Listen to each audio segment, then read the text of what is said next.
আজকে সরস্বতী পুজো দশমী, তাই তো? কি নদী? গৌরসাদ নদীতে, তাই তো? তার জন্য সব লোক আসছে, ঢল নেমেছিল।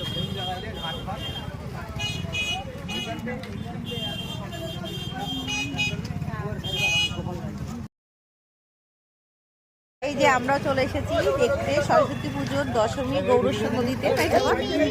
হ্যাঁ, বেরিয়ে এসেছি। চলো যাবো।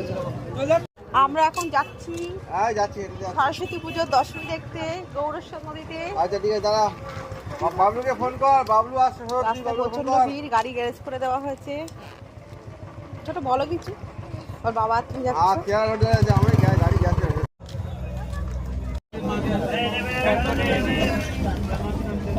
ওরে কলা গাছি তো এলো সব।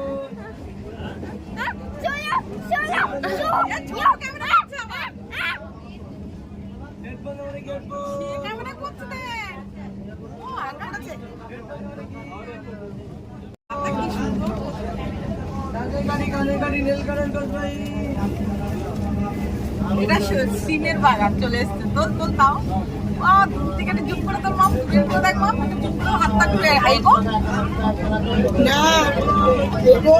না না, ও কত তুই তো অনেক ভেতরে, ও তো কত দূরে। আর ছোট পড়া দেখো সুন্দর। ওটা হচ্ছে না, ওটা হচ্ছে না। সে ক্যামেরা করছে, দেখো তার ক্যামেরাটা দেখো।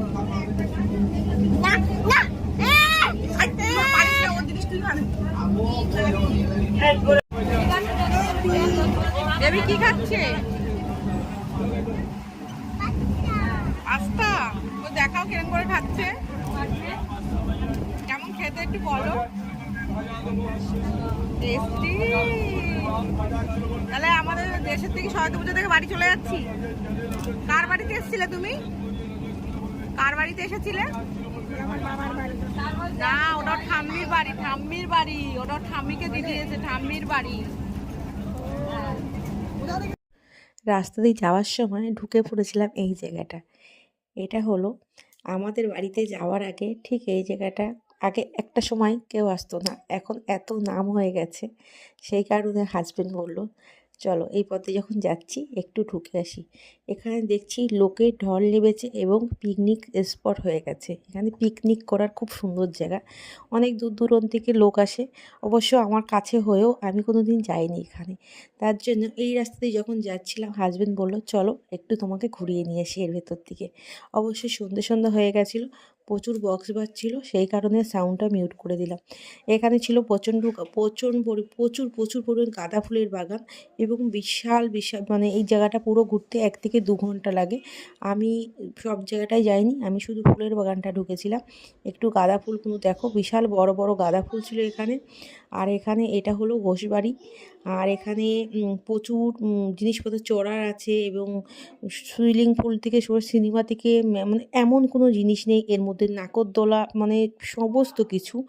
আর আমার হাতে খুব শর্ট টাইম ছিল, আমি এখানে শুধু একটু ফুলের বাগানটা সুন্দর করে ভিডিও করছিলাম। আর অতিরিক্ত বক্স বাজার কারণে আমি তোমাদের সঙ্গে মুখের সাউন্ড দিয়ে দিলাম। আর এখানে ছিল পার্ক, সুন্দর বাচ্চাদের পার্কের, মানে এখানে ফ্রি পয়সা, এখানে কোনো কিছু লাগবে না পয়সা। মিষ্টি, এখানে বিভিন্ন রকম পার্কে আমার স্লিপ রয়েছে, মিষ্টিকে তুলে দিয়েছে ওর বাবা।